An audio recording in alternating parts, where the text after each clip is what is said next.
Howdy Psych students! We're looking at measures of retention in this video. The concept, at least, of measures of retention should be relatively straightforward. They are tools that we use to remember stuff. But the three types of measures of retention and the characteristics of each of these might need to be fleshed out a little more. The three measures of retention are recall, recognition, and relearning. We'll start with recall first.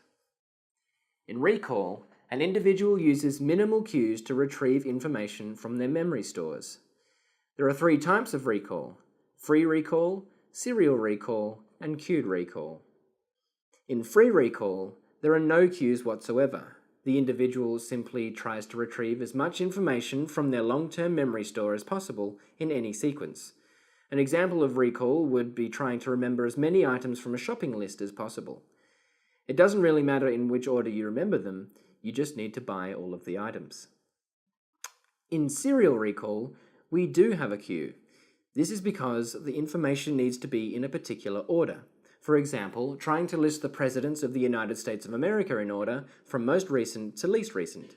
Obama, Bush Jr., Clinton, Bush Sr., Reagan, Carter, Ford, Nixon, and so on. And in cued recall, as you might expect, cues are used to aid information retrieval process. For example, if you are trying to remember all of the people who were at a particular party, you might be given the cue architect or bright blue eyes to cue your response. So then we have recognition. Recognition is a little different to recall because you are given a selection of options and merely have to choose one correct one. Parts of your end-of-year psych exam will be an example of recognition because it will be in multiple choice format. That is, you're given 4 options, and from those 4 options, you need to select the one that is most correct. And the last measure of retention is relearning. In relearning, we learn again information that has already been encoded in the long-term memory in the past, but which has possibly decayed over time. We can measure the effectiveness of relearning with what we call a saving score. The saving score has a particular formula. Here, T1 refers to the time or trials of the original learning, and T2 refers to the time or trials of the relearning. Of course, SS refers to saving score.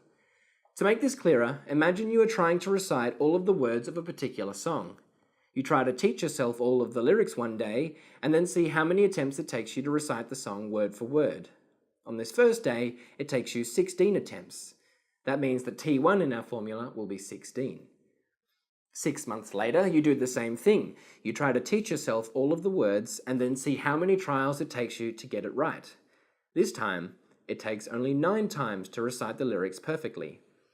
That means that T2 in our formula will be 9. So now our formula looks like this. 16 minus 9 is 7. This means that our saving score will equal 7 divided by 16 multiplied by 100%. That equates to 43.75%. A saving score of 43.75% means that 43.75% of the information has been saved from the initial learning. Basically, the relearning was 43.75% more effective than the initial learning. Which measure of retention is best then? Recall, recognition, or relearning? For discussions like this, we use the term sensitivity. The more sensitive a measure of retention is, the more effective it is. The most sensitive measure of retention, that is, the most effective one, is by far relearning. After all, you have learnt the information before. Relearning is followed by recognition, because you only need to select the correct option out of a list of options. That leaves recall as the least sensitive measure of retention. That has been a lot of information, so don't worry if you're feeling a little bit lost. Feel free to backtrack a little and watch the video to this point again. But if you're still with me, let's try and apply this information to a practice question. This one is from the 2011 VCAR exam. The question initially describes 2 students, Lisa and Rowan, who are studying Japanese vocabulary for an upcoming examination. The question is, to test Lisa's and Rowan's memories of the vocabulary, the most sensitive measure of retention would be to get them to A. Sing a song containing the words, B. Identify the correct words from a list also containing other Japanese vocabulary, C. Write down all of the words from the list they could remember without the use of cues, Or D, write down as many of the words as possible when given cues such as the first or last sound in each word. The majority of the state provided an incorrect response to this question in 2011. Singing a song isn't really any of the measures of retention. It is not recall, recognition, or relearning. So we can rule out option A. Option B is recognition, because we're identifying the correct words from a list of options.